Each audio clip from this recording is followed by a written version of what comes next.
चलो भी कोई नहीं, आवाज तो आई नहीं। अभी आवाज आई होगी, मैं समझूंगा। मैं अपनी चीजों को रिपीट कर देता हूँ एक बार, और जो लिख रहा है वो समझो और सुनो। Really sorry. मैंने बोला हम पढ़ रहे थे दिल्ली सल्तनत को, और दिल्ली सल्तनत में 5 वंश थे: गुलाम, खिलजी, तुगलक, सैयद और लोदी। गुलाम वंश रहा 1206 से लेकर के 1290 तक, इसको हम पढ़ चुके हैं, और उम्मीद करूंगा आप लोगों ने इसको बहुत अच्छे से पढ़ा होगा। ठीक है, समझ में भी आया होगा। खिलजी वंश मैंने बोला दिल्ली सल्तनत पर सबसे कम समय तक के लिए रहा, 1290 से 1320। तो कुल कितने वर्ष हैं? रहा तो कुल 30 वर्ष, लेकिन इन 30 वर्षों में से एक शासक रहा जिसने 20 साल राज किया, अलाउद्दीन खिलजी, 1296 से लेकर के 1316। और अगर भारत के सभी सुल्तानों की बात की जाती है कि निर्णय क्षमता, डिसीजन लेने की पावर्स, क्रूर, और या पूछे कि मैत्री, मित्रता के माध्यम से या सैनिक अभियानों के माध्यम से जिसने बहुत अच्छे डिसीजंस लिए हों, तो इसकी तुलना की जाती है मुगल काल के अकबर और शेरशाह सूरी के जैसी। कहते हैं कि जैसे मुगल काल में अकबर के डिसीजंस बहुत सोच समझ करके वो लेता था शेरशाह सूरी, उतना ही सल्तनत काल में हुआ अलाउद्दीन खिलजी। और कोई तुमसे पूछे पूरे दिल्ली सल्तनत में इन 1206 से लेकर के 1526 में सबसे शानदार, या पूछे जिसका वर्चस्व था, जिसका वजन था दिल्ली पर, वो था अलाउद्दीन खिलजी। कोई दिक्कत? भी मेरी आवाज आप लोगों को आ रही होगी, एक बार बोल देंगे भैया, दिखाएं एक बार। बच्चे शायद आवाज का कुछ इशू है, मेरी आवाज नहीं आ पा रही है क्या आपको? एक बार थम्स अप करके बताएंगे अगर मेरी आवाज आ रही है, अदरवाइज नहीं आ पा रही है अभी भी तो नो लिखेंगे।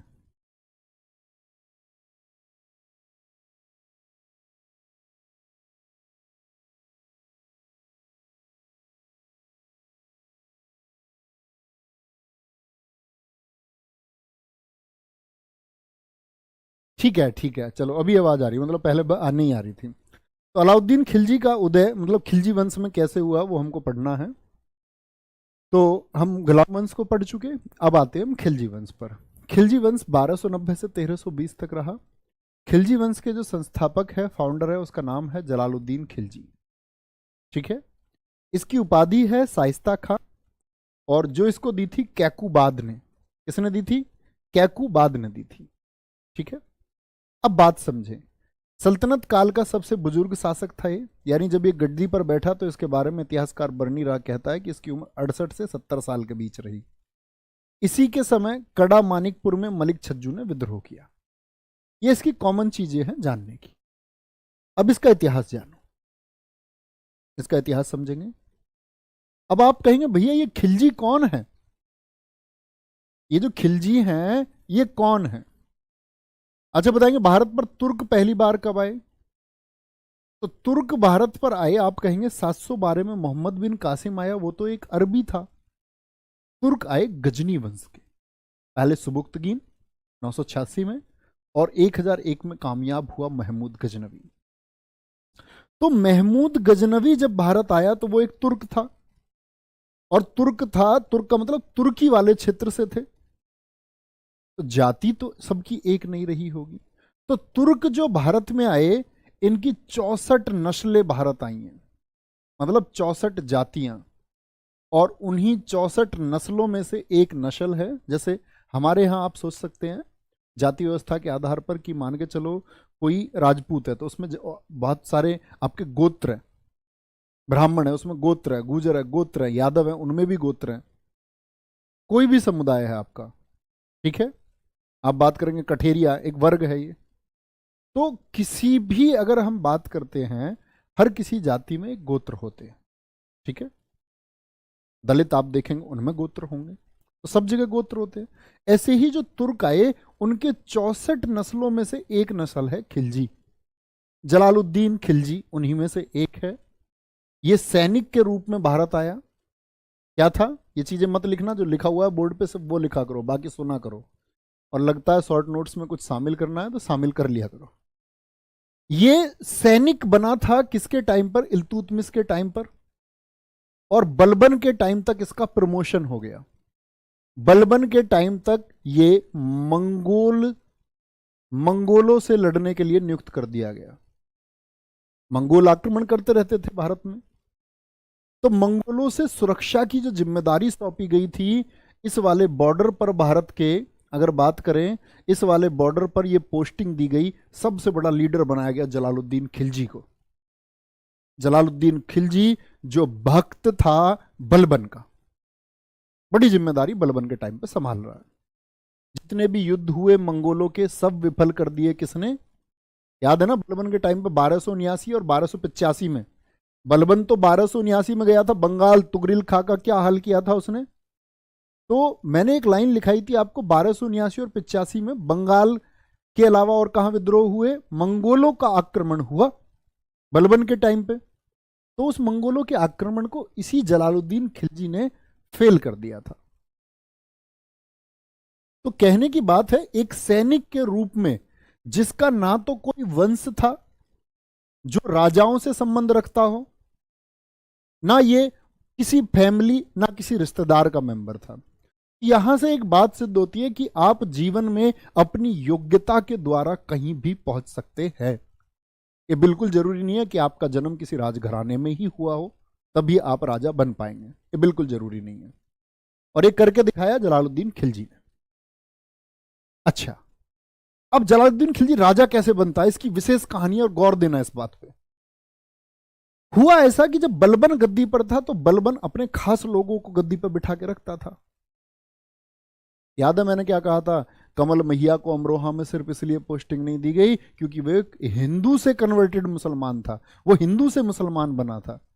यानी बलबन पोस्टिंग देते टाइम बहुत सतर्क रहता था और अपने लोगों को, जो राज परिवार के लोग थे, उनको पोस्टिंग पर रखता था।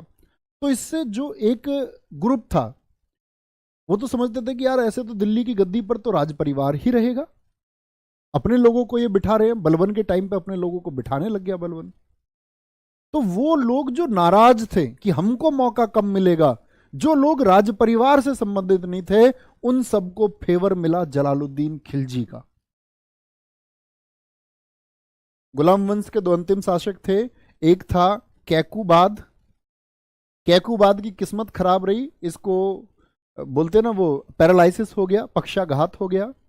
और पक्षाघात इसको हो गया, पैरालिसिस जब ये हो गया, तो जलालुद्दीन खिलजी जो इस समय तक जिम्मेदारी देख रहा था, जो बहुत बड़ा भक्त था गुलाम वंश का, उसको मौका मिला कि इस टाइम मुझको राजा बन जाना चाहिए। कहते हैं ना प्रकृति अवसर देती है, तो इसको अवसर दिया गया जलालुद्दीन खिलजी को।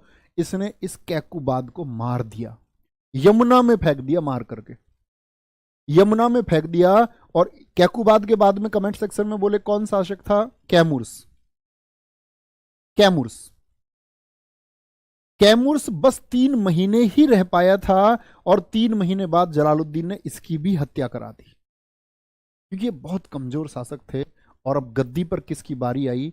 नए खिलजी की बारी आई, जलालुद्दीन खिलजी की। तो जलालुद्दीन खिलजी क्या करता है कि सबसे पहले 2 लोगों को न्योता देता है कि तुम इस गद्दी पर बैठ सकते हो, जिनमें से एक आदमी है आपका मलिक छज्जू। मलिक छज्जू, मलिक छज्जू से कहता है कि दिल्ली की गद्दी पर आप बैठ सकते हैं। मलिक छज्जू कौन है? बलबन का भतीजा था। और दूसरा व्यक्ति था फखरुद्दीन। आज भी बलबन का खौफ है, बलबन के मरने के बाद भी। ये बलबन का दोस्त है, बलबन का फ्रेंड था। और ये कौन है? बलबन का भतीजा था, बलबन का भतीजा, बलबन का भतीजा और बलबन का दोस्त। ठीक है, क्योंकि अभी भी बलबन के ग्रुप के लोग मौजूद हैं जो शक्तिशाली हैं। तो इसीलिए जलालुद्दीन ने चाल चली, बोला मलिक छज्जू से कि आप गद्दी पर बैठ जाओ। मलिक छज्जू जो उस टाइम तक खुद को कैपेबल नहीं समझता था, गद्दी पर बैठने से मना कर दिया उसने। फखरुद्दीन दोस्त ने भी जब इनकार कर दिया, तो ये केलूगढ़ी एक जगह थी जो दिल्ली से थोड़ा दूर थी, वहां पर गद्दी पर बैठ गया और दिल्ली नहीं आया। समझना तुम खिलजी को, जलालुद्दीन खिलजी को, दिल्ली सिंहासन पर नहीं बैठ रहा, दिल्ली से बाहर दूर जाकर के केलीगढ़ी में बैठ रहा है। और लोगों को ये मैसेज दे रहा है कि मैं बलबन का दास था, मैंने बलबन की सेवा की है, मैंने बलबन की नौकरी की है, मैं बलबन की उस गद्दी पर नहीं बैठ पाऊंगा जिस पर बलबन बैठा करता था। लोगों में मैसेज फैल गया, बोले इतना महान शासक दिल्ली की सल्तनत को मिला है जो अपने मालिक का इतना सम्मान कर रहा है, तो जनता को कितना प्यार देगा, जनता को कितना प्यार देगा। तो जलालुद्दीन खिलजी तब तक इंतजार करता रहा, 1 साल इंतजार किया इसने। तो दिल्ली की जनता ने शब्द उठाए, दिल्ली की जनता से आवाज आई कि जलालुद्दीन खिलजी को गद्दी पर आकर के यहां दिल्ली इस सिंहासन को स्वीकारना चाहिए। आया दिल्ली, बलबन की गद्दी पर, तब भी नहीं बैठा। ठीक है। और ये जो मलिक छज्जू है, इस मलिक छज्जू को इसने दी कड़ा मानिकपुर। ये कड़ा मानिकपुर यूपी में जो इलाहाबाद है ना, यूपी इलाहाबाद तो जानते होगे सब आप, प्रयागराज को। तो प्रयागराज वाली जगह इसने एक बहुत बड़ी जागीर, जिससे बहुत बड़ा रेवेन्यू उस टाइम पे आता था, ये मलिक छज्जू को दे दी। ठीक है। छज्जू ने विद्रोह किया। कुछ टाइम बाद जब छज्जू की शक्तियां बढ़ी, तो छज्जू को लगा कि यार मुझको बैठ जाना चाहिए अब गद्दी पर, दिल्ली की गद्दी पर। पहले इंकार कर रहा था, तो शक्तियां जुटा रहा था, उसे पता था बिगर शक्तियों के बैठेगा तो कल को गर्दन काट दी जाएगी, फिर विद्रोह होंगे। विद्रोह दबाने के लिए पहले शक्ति इकट्ठी कर रहा था। तो मलिक छज्जू ने विद्रोह किया, तो मलिक छज्जू के विद्रोह को दबा दिया गया। अब बात समझो, दरअसल में इस जलालुद्दीन का इतना विरोध क्यों हुआ। जलालुद्दीन खिलजी की अगर हम बात करें तो ये एक उदार शासक है। कैसा शासक है ये? एक उदार शासक है। और इसकी उदारता समझना, तुम क्या बोलेंगे, इसकी उदारता के बारे में अगर हम बात करें तो ये इतना उदार है कि अब से पहले जितने भी राज दरबार के विद्रोही रहे, उन विद्रोहियों को इसने, सबको जो जेल में बंद थे सबको मुक्त कर दिया, विद्रोही मुक्त कर दिए। बोले कोई दिक्कत नहीं, हो जाती है गलती बच्चों से। जितने भी ठग दिल्ली के आसपास लूट करते थे, उन ठगों को ये धन देकर के विदा करता था। कहता भाई साहब दोबारा मत आना लूटने के लिए यहां पर। ठगों को मुक्त करता था। अब लोग कह रहे यार इसको अच्छा राजा बनाया है, ये मतलब कुछ कह ही नहीं रहा है किसी से। इसकी एक लड़की की शादी हुई अलाउद्दीन खिलजी से, ठीक है, और वो लड़की इसकी बड़ी बिगड़ैल थी। लेकिन अलाउद्दीन खिलजी की दूसरी वाइफ है। अब समझना तुम कैरेक्टर, जलालुद्दीन खिलजी का कैरेक्टर समझाना चाह रहा हूं मैं तुम्हें। अलाउद्दीन खिलजी की पत्नियां तो कई थीं, बच्चे भी बहुत ढेर थे, लेकिन सबसे प्रिय पत्नी थी इसकी मेहरू, जिससे सबसे ज्यादा प्यार करता था, मेहरू। तो यहां याद रख लेना। और इसकी दूसरी पत्नी थी जलालू की बेटी, यानी जलालुद्दीन खिलजी की बेटी। अब जलालुद्दीन की बेटी सुल्तान की बेटी थी, तो याद नहीं है एकदम से, जैसे केजीएफ में देखी हो तुमने, वो हीरोइन उसमें रहती है अपने एक स्टारडम में, अभी तुम जानते नहीं हो मेरे बाप कौन है, उस वाले में। तो ये अलाउद्दीन खिलजी ने इसके चांटा लगा दिया एक दिन, सच में चांटा लगा दिया, ऐसे मजाक नहीं। और तुम्हें लगता है मेरे एक्सप्रेशन के हिसाब से मैं मजाक कर रहा हूं, लेकिन मैं इतिहास की बातें सच बताता हूं। ये समझो, जलालू की बेटी में चांटा इस बात के लिए लगा दिया क्योंकि मेहरू से लड़ रही थी। तो ये खबर पहुंची जलालुद्दीन खिलजी के पास में, जलालुद्दीन खिलजी ने इस बात को इग्नोर कर दिया। इतना उदार है, मतलब इसने कोई एक्शन ही नहीं लिया किसी के खिलाफ। बलबन के राज सिंहासन पर नहीं बैठ रहा है। लोगों में गया यार आदमी तो बढ़िया है, लेकिन इससे कोई डर ही नहीं रहा है। और राजा का निर्णय लेने में उसका थोड़ा भय तो होना जरूरी है, थोड़ा भय तो उसका होना जरूरी है। तो यहां पर इंपॉर्टेंट बात आती है, जलालुद्दीन खिलजी की यही उदारता उसके नाश का कारण बनी।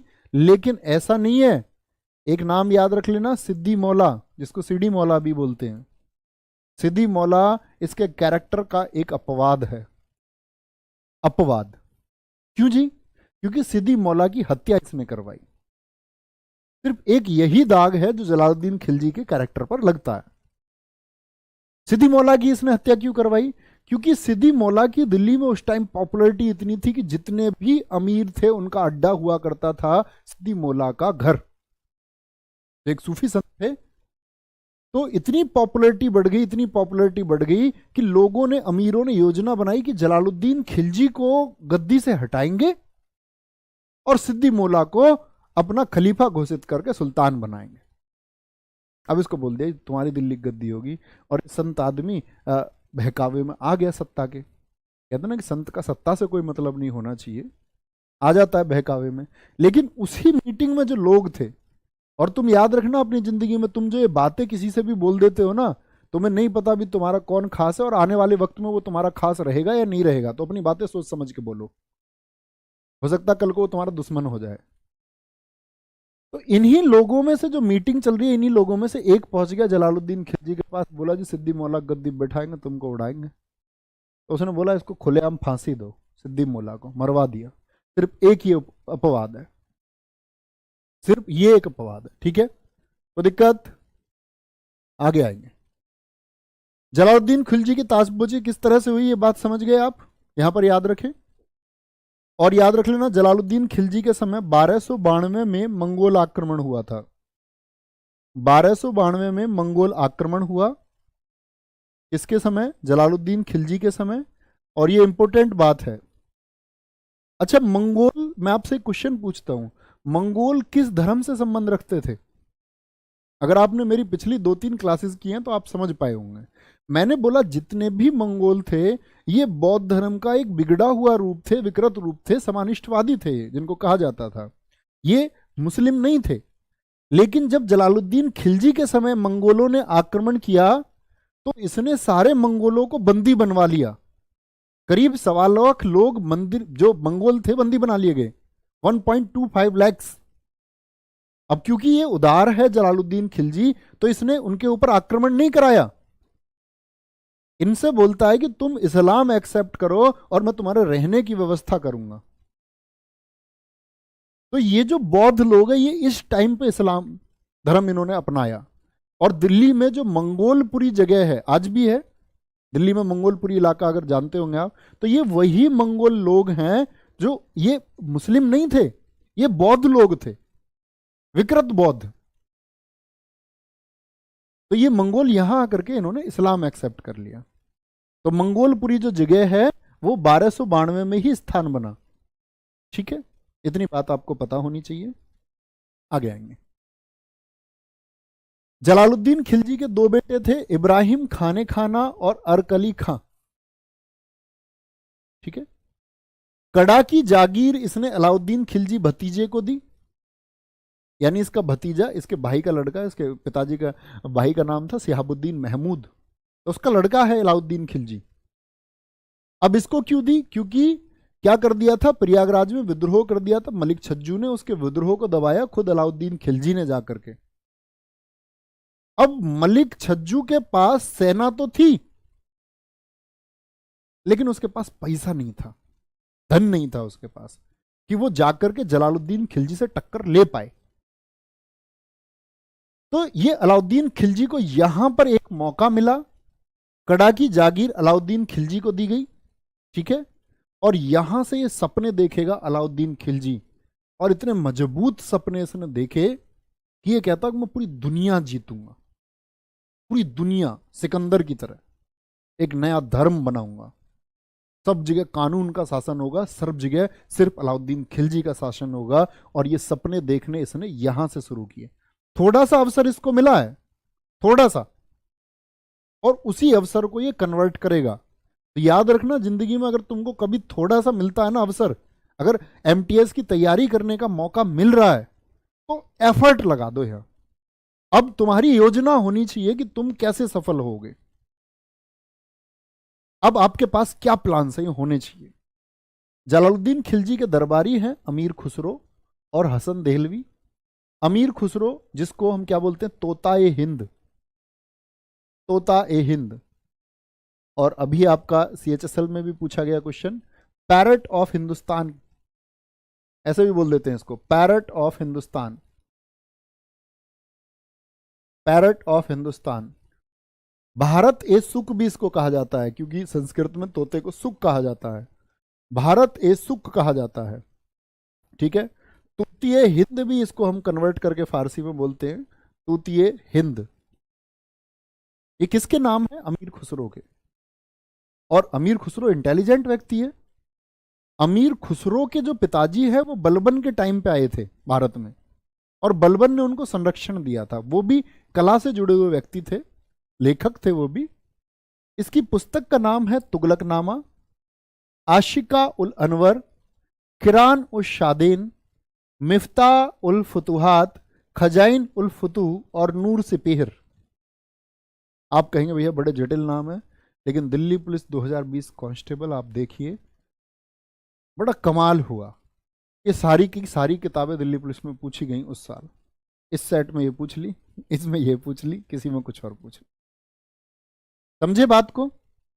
तो अमीर खुसरो तोताए हिंद पुस्तकें कौन कौन सी? आशिका उल अनवर है, किरान उस सादेन है, खजाइन उल फतूह है, नूर सिपीर है, मिफ्ता उल फतूह है, और आपका तुगलकनामा है। कोई दिक्कत? आगे। अमीर खुसरो के गुरु थे निजामुद्दीन औलिया। निजामुद्दीन औलिया ने 7 सुल्तानों का दरबार देखा था। इस बात का क्या मतलब है कि जब ये निजामुद्दीन औलिया संत था, उस समय दिल्ली की गद्दी पर इसके दौरान ही 7 लोग हुए थे जिन्होंने शासन किया। अमीर खुसरो कव्वाली, गजल, पहेली, सितार, तबला के जनक हैं। खड़ी बोली हिंदवी का प्रयोग सबसे पहले किसने किया अपने लेखन में? खड़ी बोली तो पहले से जाती थी, लेखन में प्रयोग अमीर खुसरो ने किया। तो कभी पूछे तबला, कभी पूछे सितार, पूछे गजल, कव्वाली गाई जाती हैं, बहुत सारे लोग बैठ के गाते रहते हैं, यूट्यूब पे सुन सकते हैं आप। वर्ष 1296 में जलालुद्दीन की हत्या अलाउद्दीन ने करवाई। देवगिरी अभियान से आने के बाद, देवगिरी कहां था? महाराष्ट्र में। यहां से आने के बाद में कब जलालुद्दीन की हत्या हुई है? 1296 में। जलालुद्दीन की हत्या 1296 में कराई। अब देखो ध्यान से, ये अलाउद्दीन खिलजी का साम्राज्य है, इसके बारे में आपको अभी समझाऊंगा। ये देखो भाई, अब यहां पर आप देख रहे होंगे ये जो क्षेत्र है सारा, जो डॉट डॉट डॉट डॉट करके ये नीचे वाला क्षेत्र, यहां से लेकर के ये सारा क्षेत्र अलाउद्दीन के प्रभाव का है। तो एक भारत के लगभग भारत पर शासन हो गया था अलाउद्दीन खिलजी का। ठीक है, यहां तक की बात में कोई दिक्कत? ये यहां पर महाराष्ट्र में देवगिरी है, जिसको दौलताबाद लिखा हुआ है, इसी का नाम है देवगिरी। देवगिरी कहां है? महाराष्ट्र में। और अगर हम बात करें, यहां आपका प्रयागराज में पोस्टिंग है किसकी? प्रयागराज कड़ा मानिकपुर। कड़ा मानिकपुर में कौन था? अलाउद्दीन खिलजी था। इस बात में कोई दिक्कत? अब बड़ा जबरदस्त, भारत का इतना बड़ा सम्राट ही कैसे बनता है, देखेंगे। बात को समझना। कोई दिक्कत? भैया इसने देखे थे वो 7 सुल्तान? हाँ, मतलब देखने से मतलब नहीं है। जैसे आप हैं, अब आप सोचो आपके पड़ोस में कोई होता, आप उनके पड़ोस की कितनी पीढ़ी देख लेंगे। आप कहेंगे मैंने उनके बाबा मेरे सामने थे, उनके पिताजी मेरे सामने थे, उनके पिताजी मेरे सामने थे, उनके पिताजी मेरे सामने थे। इस तरह से इसके सामने 7 सुल्तान हुए। जैसे अमीर खुसरो के सामने 8 सुल्तान हुए हैं। अमीर खुसरो ने 8 सुल्तानों का दरबार देखा है। ठीक है, तो ये अलाउद्दीन खिलजी प्लानिंग कर रहा है कि मैं दिल्ली की गद्दी पर कैसे बैठूंगा। और ये अलाउद्दीन खिलजी एक अशिक्षित व्यक्ति है, बिल्कुल पढ़ा लिखा नहीं है। तो कभी कभी यहां देखना ध्यान से, ये जरूरी नहीं हो जाता है कि भाई बहुत ज्यादा एजुकेटेड जो है वो ही बहुत ज्यादा सफल होगा। तो इसने क्या काम किया, इसके पास सेना तो है, लेकिन इसके पास पैसा नहीं है, धन नहीं है। तो इसको पैसे की जरूरत है। तो पैसे के लिए इसने सुना कि भाई किसको लूटना आसान रहेगा, तो इसने सबसे पहले अपने जासूस बनाए, गुप्तचर बनाए।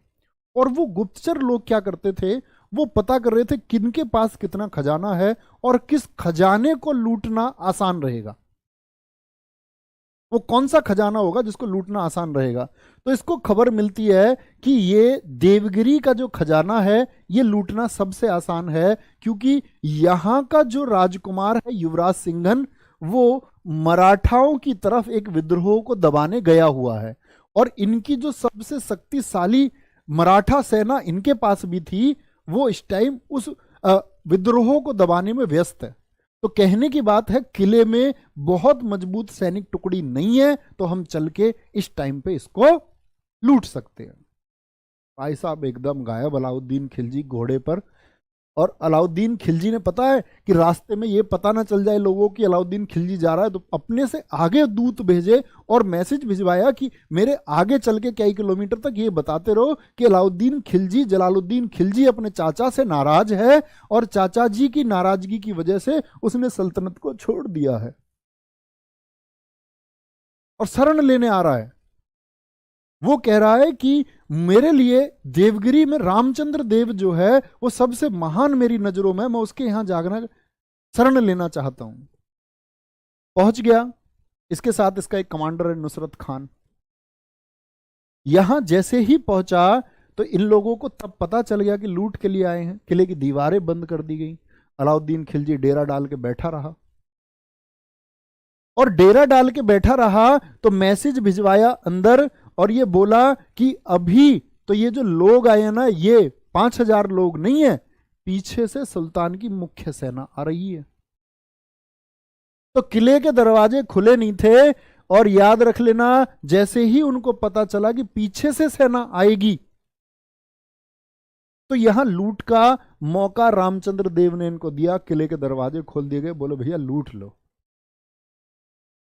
क्योंकि भैया फिर उन्होंने देखा कि उन्हीं सेना नहीं आ रही है, क्योंकि जो ये इनका पुत्र बाहर गया हुआ था, इसका दस्ता आ रहा था सेना लेकर के। उसने सोचा कि वो दिल्ली वाली सेना आ गई है, तो भ्रम में इन्होंने गेट खोल दिए।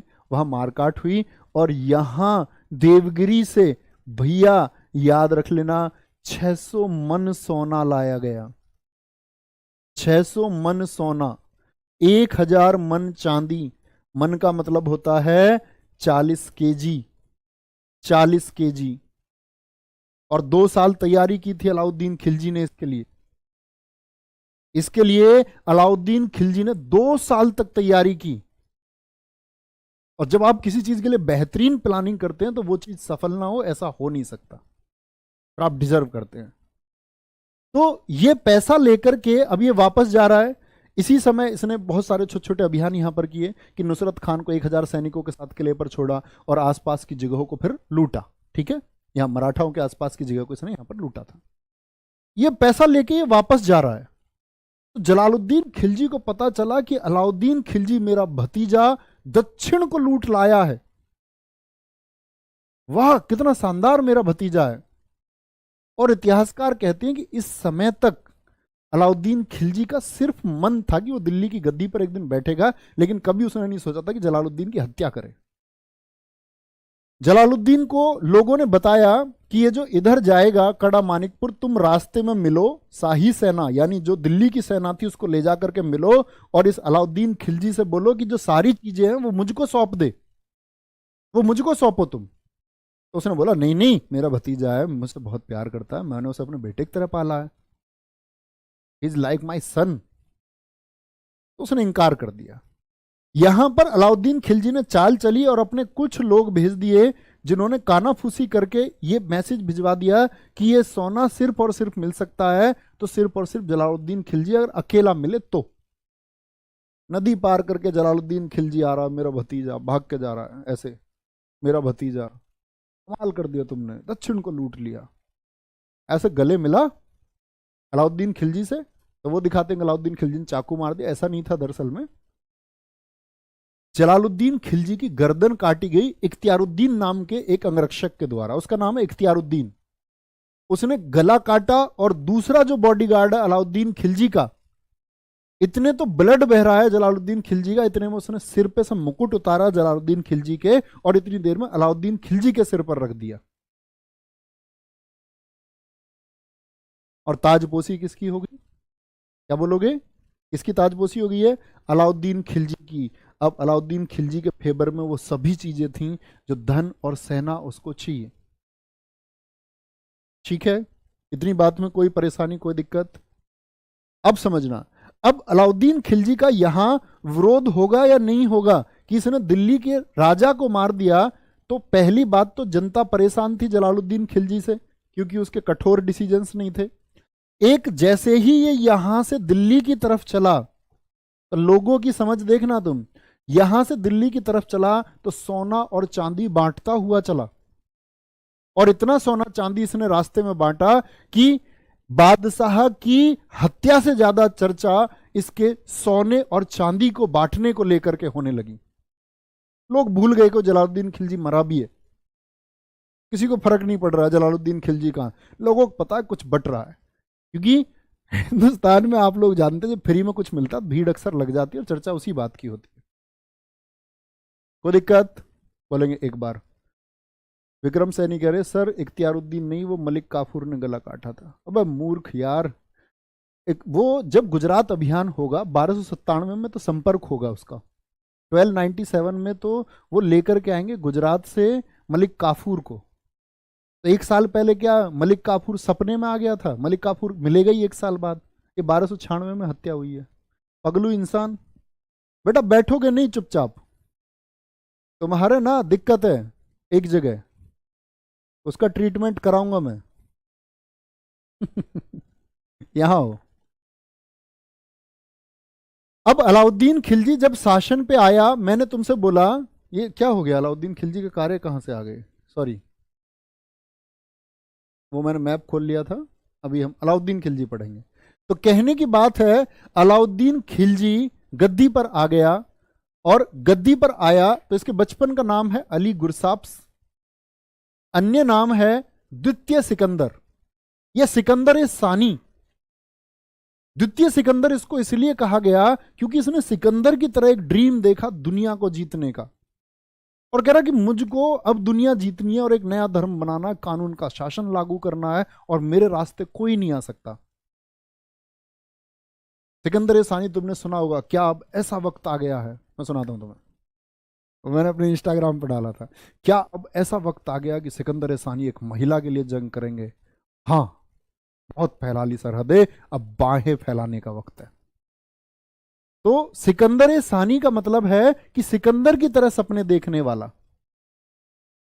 युग का विजेता। अभी मैंने आपको दिखाया इसने कितना एम्पायर जीत लिया।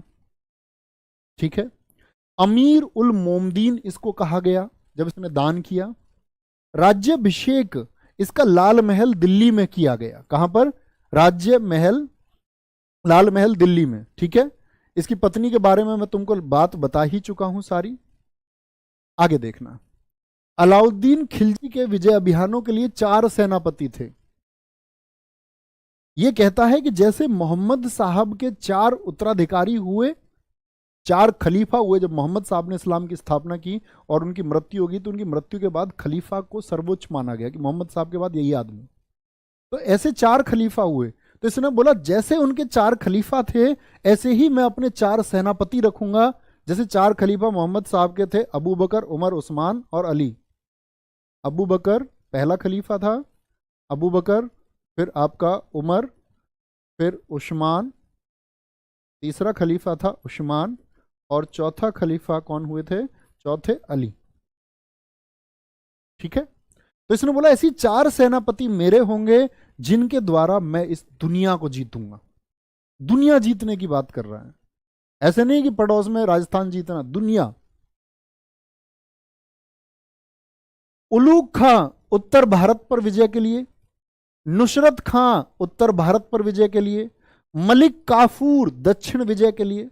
अब आप कहेंगे मलिक काफूर तो इनको बाद में मिला, तो इसने पहले नियुक्त कैसे कर दिया उसको? तो मलिक काफूर ने जगह ली थी अल्प खान की। एक व्यक्ति है अल्प खान, जो खास व्यक्ति था एकदम, इसकी बेटी से भी शादी की थी। इसी की बेटी का नाम है जो मैं तुमको बता रहा था, मेहरू, जो फेवरेट वाइफ है अलाउद्दीन खिलजी की। जफर खान इसको मंगोलों पर विजय के लिए। तो ये 4 सेनापति नोट करेंगे, उलूग खां, नुसरत खान, मलिक काफूर, बाद में आया, उससे पहले अल्प खान था, लेकिन फिर ये जगह मिल गई थी मलिक काफूर को। और जफर खान, मंगोलों पर विजय प्राप्त करने के लिए। तो ऐसे क्या देखा इसने, इसने एक ड्रीम देखा है कि मुझको दुनिया जीतनी है। लेकिन एक व्यक्ति है अला उल मुल्क, इस व्यक्ति का अलाउद्दीन खिलजी के जीवन में बहुत बड़ा महत्व है, और ऐसे समझो इसकी वजह से अलाउद्दीन को बुद्धि आई। कहते हैं ना कि जब किसी को नया नया पैसा मिलता है तो वो सनकी हो जाता है, ऐसा ही सनकी हो गया था अलाउद्दीन खिलजी की, दुनिया जीतूंगा, पलट दूंगा, सागर पलट दूंगा, ये कर दूंगा, वो कर दूंगा। जैसे तुम देख कर करते हो, जैसे तुम अपने स्टेटस लगाते हो, मैं ये कर दूंगा, मैं क्या बोलते हो उसको, तुम्हारे लिए क्या चांद से क्या तोड़ के लाऊंगा, तुम्हारे लिए तारे तोड़ के लाऊंगा, ऐसी वाली बातें। अतः अलाउल मुल्क ने अलाउद्दीन खिलजी को समझाया, first you are not educated, पहली बात तो तुम शिक्षित नहीं हो। और सुनना, अलाउद्दीन खिलजी के सामने कोई बात नहीं करता था, किसी वजीर की इतनी हिम्मत नहीं थी अलाउद्दीन खिलजी को सलाह दे पाए। लेकिन इस अलाउल मुल्क ने मतलब प्रयास किया, इसने बताया कि तुम्हारी कोशिशें गलत हैं, अभी भारत में ही इतना बड़ा क्षेत्र है जिसको तुम जीत सकते हो। उत्तर भारत में राजस्थान गुजरात खाली पड़े हैं, दक्षिण को तुम जीत सकते हो। ये विश्व विजय का सपना तुम बाद में देखना, क्योंकि अलाउद्दीन ने तय कर लिया था कि इस दिल्ली को मैं एक उपनिरीक्षक को देकर के जाऊंगा, किसी एक व्यक्ति को देकर के जाऊंगा, और मैं विश्व विजय के लिए निकलूंगा। मतलब पहले भारत को नहीं जीत रहा है, पहले कहीं और जाना चाह रहा है। तो उसने बताया, मूर्ख इंसान, पहले यहां तो अपना साम्राज्य फैलाओ, तब बाहर चलो। और ये शराब पीता था अलाउद्दीन खिलजी, उसको बताया इसने कि लोगों में तुम ये जो बांटते हो ना, सोना चांदी शराब ये वो जश्न, ये सब बंद करो। और कहते अलाउद्दीन खिलजी ने एक एक बात मानी अलाउल मुल्क की और फॉलो किया। उसके बाद उसने विश्व विजय का जो सपना देखा था वो छोड़ दिया। फिर उसने फोकस किया कि हाँ ठीक है, भारत को ही टारगेट करेंगे पहले। तो इन चार लोगों में कोई दिक्कत, आगे आएंगे। उत्तर भारत पर विजय, नॉर्थ इंडिया पर कैसे उसने विजय पाई है ये देखेंगे। तो गुजरात अभियान उसने किया 1297 में। राजा कर्णदेव थे यहां पर, राजा कर्णदेव थे, ये बघेला वंश था गुजरात में, वघेला वंश के शासक थे, वघेला वंश के शासक। राजा कर्णदेव को हराया और उनकी पत्नी कमला देवी से शादी कर ली, कमला देवी से शादी कर ली। अब समझना मेरी बात तुम, इसने देवगिरी को कब जीता अलाउद्दीन खिलजी ने, आप कहेंगे 1296 में लूट करके लाया, लूट करके लाया, और 1297 में गुजरात में अभियान किया। तो ये राजा कर्णदेव भागकर किसके पास गया, ये देवगिरी गया, रामचंद्र है वहां पर, रामचंद्र के यहां इसने शरण ले ली। बोला भाई साहब अभी होके गए हैं तुम्हारे यहां, दोबारा नहीं आएंगे इतनी जल्दी, दोबारा इतना जल्दी नहीं आएंगे यहां, तो तुम्हारे यहां ही रहना। जैसे मान के चलो एक जगह पुलिस ढूंढ गई है, तो चोर कहां जाएगा, वो सोचेगा कि यहां ढूंढ चुकी, यहां तो दोबारा नहीं आएगी। तो ये रामचंद्र के यहां इसने शरण ली और उनकी पत्नी कमला देवी से शादी कर ली। किसने, अलाउद्दीन ने की है शादी, और इस कमला देवी को पद दिया था उसने मल्लिकाए जहां। और ये ऐसे समझ सकते हो आप, एक नालायक पत्नी का कैरेक्टर है। इसने शादी तो की अलाउद्दीन खिलजी से, और साथ में बाद में एक युद्ध का कारण बनेगी ये कि इसकी जो 6 महीने की बेटी है, राजा कर्णदेव अपने साथ लेकर के गया था जब देवगिरी गया था, 6 माह की बेटी थी जिसका नाम है देवल। तो बाद में ये अलाउद्दीन खिलजी से कहेगी मुझे मेरी बेटी चाहिए, कई साल बाद, अभी नहीं कहेगी, कई साल बाद। तो इससे अलाउद्दीन खिलजी ने शादी की ली, और सबसे बड़ा टर्निंग पॉइंट आया कि यहीं पर मिला मलिक काफूर। और मलिक काफूर जो पहले एक हिंदू था और हिजड़ा भी नहीं था, इसको हिंदू से मुसलमान बनाया गया और हिजड़ा भी इसको बनाया गया, बहुत सुंदर था। अलाउद्दीन खिलजी के लिए इसको गिफ्ट किया गया और अलाउद्दीन खिलजी इसी के साथ रहता था।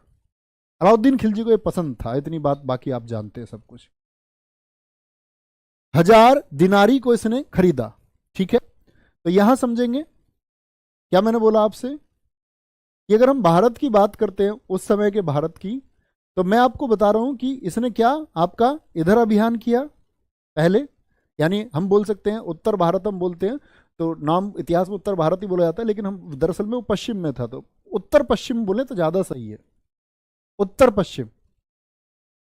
ठीक है, कोई दिक्कत इस बात में? तो पहला अभियान इसका गुजरात पर रहा, और यहां से इसको कौन मिलता है? यहां से इसको मलिक काफूर मिला। अब ऐसे ही इसने नहीं किया, इसने दो तरफ से आक्रमण कराया गुजरात पर, इधर से भी और इधर से भी।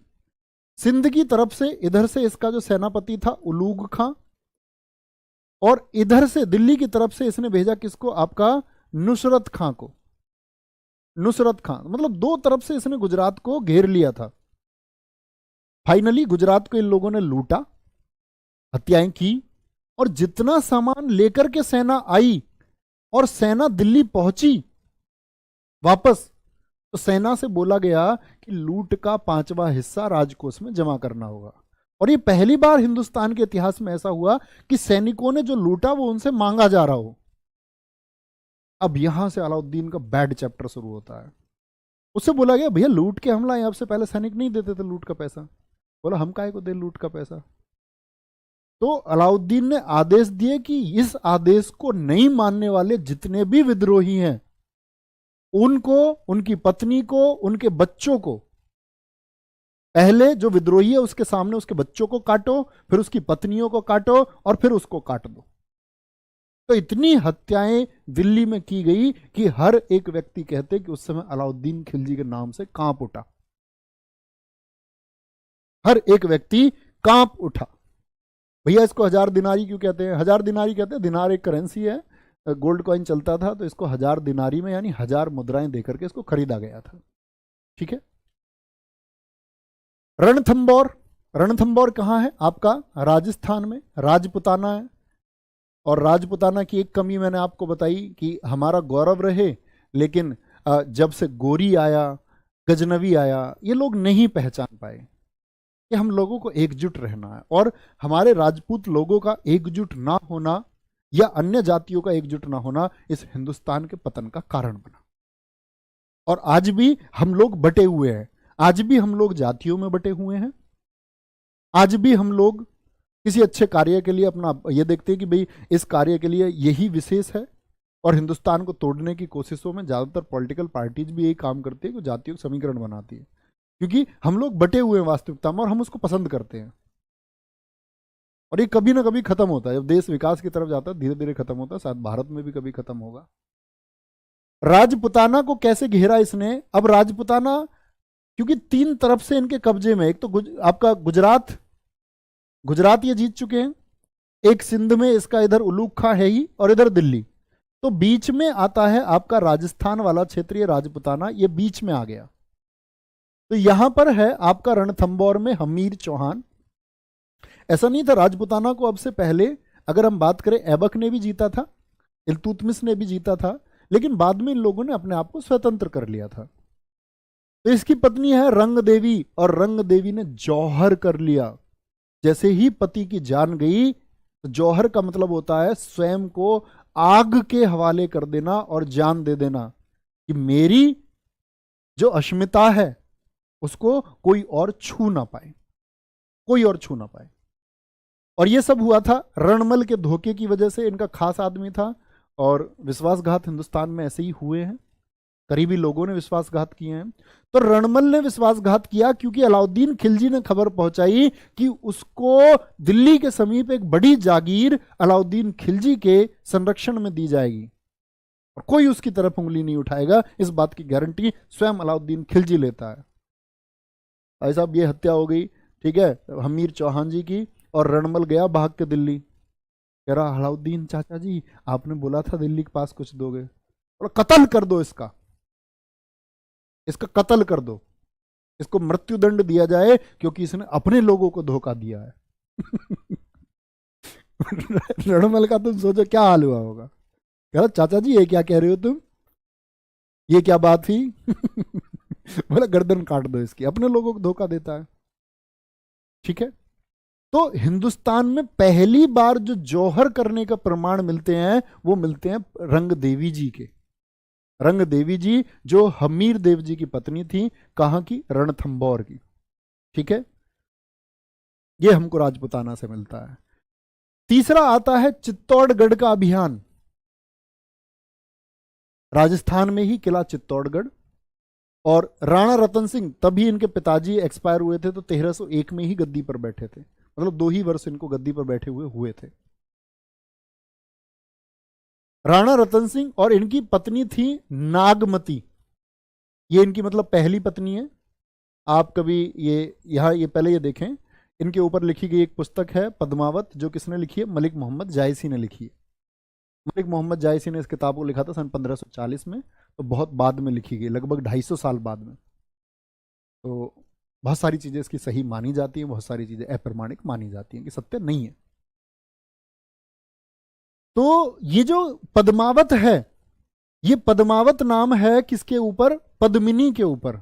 अब पद्मिनी थी कहां की? श्रीलंका की, सिंघल प्रदेश की,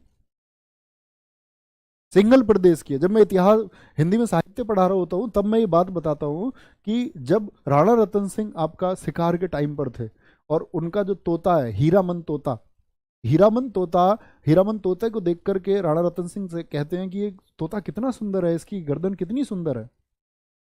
तो हीरामन तोता कहता नहीं, मुझसे भी सुंदर गर्दन की यहाँ कोई है, मुझसे भी सुंदर कोई है। उसने पूछा कौन है? बोले सिंघल देश की राजकुमारी पद्मिनी मुझसे भी ज्यादा सुंदर है। तो राणा रतन सिंह के अंदर एक प्रेम का भाव पैदा हुआ था, और सिंघल प्रदेश जाके उन्होंने शादी की थी। तो ये दूसरी पत्नी है। तो इसी पुस्तक में एक अध्याय आता है नागमती का वियोग वर्णन, वो दुख में है अपने पति की शादी से। इनके ऊपर लिखी गई पुस्तक कौन सी है? पद्मावत से हमको इनके बारे में जिक्र मिलता है। और इनके 2 सेनापति थे, गोरा और बादल। और याद रख लेना, यहां पर 9 माह तक घेरा डाला गया चित्तौड़गढ़ के लिए, 9 माह घेरा डाला रहा। अब इसके ऊपर बहुत सारी कहानियां हैं।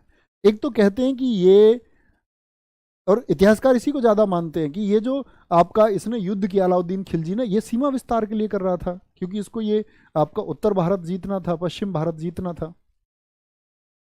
कुछ लोग कहते हैं कि इसके बारे में इन्होंने सुना किसी से कि इनकी पत्नी पद्मिनी बहुत सुंदर है, और अलाउद्दीन खिलजी ने उसके लिए आक्रमण किया, जिसके बारे में पद्मावत में लिखा हुआ है कि इस तरह से एक डील इनके बीच में फिक्स हो गई कि राणा रतन सिंह अपनी पत्नी पद्मिनी को एक शीशे के द्वारा अलाउद्दीन खिलजी को दिखाएंगे। तो सीधी सी बात है, आप सोच के देखो कि आप अपनी पत्नी को दिखा दोगे?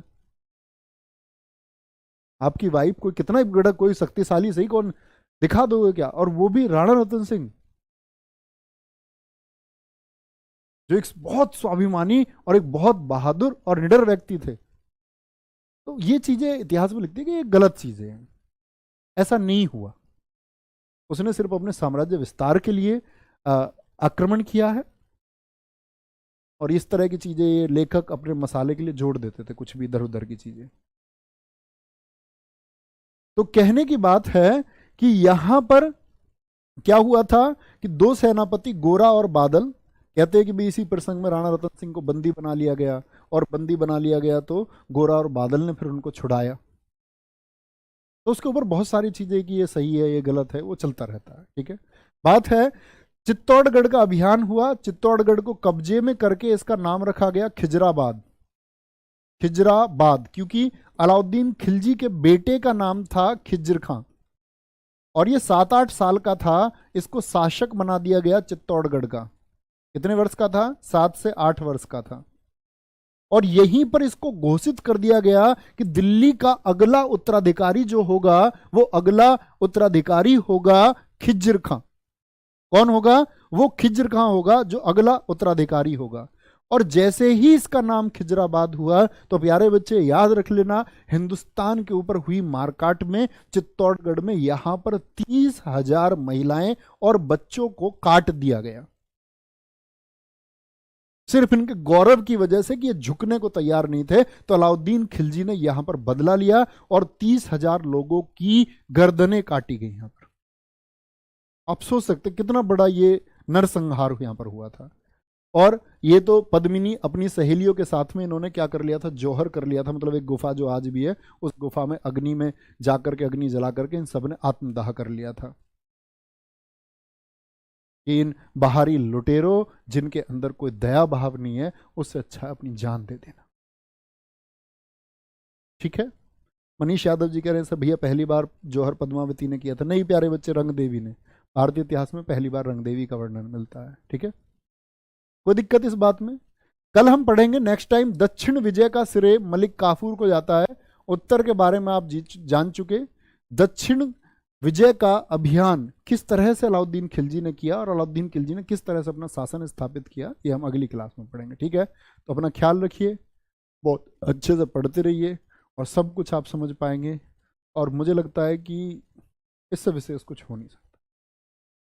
जो बच्चे पहली बार इतिहास को पढ़ रहे होंगे वो समझ पा रहे होंगे, और मैं आपसे वादा करता हूँ आज तक जहाँ कहीं भी इतिहास पढ़ा है उस सबसे बेहतरीन प्रयास में आप लोग साथ कर रहे हो, और शायद ही इससे अच्छा कभी हो पाएगा। अपना ख्याल रखिए। बाय बाय, टेक केयर, जय हिंद, जय भारत।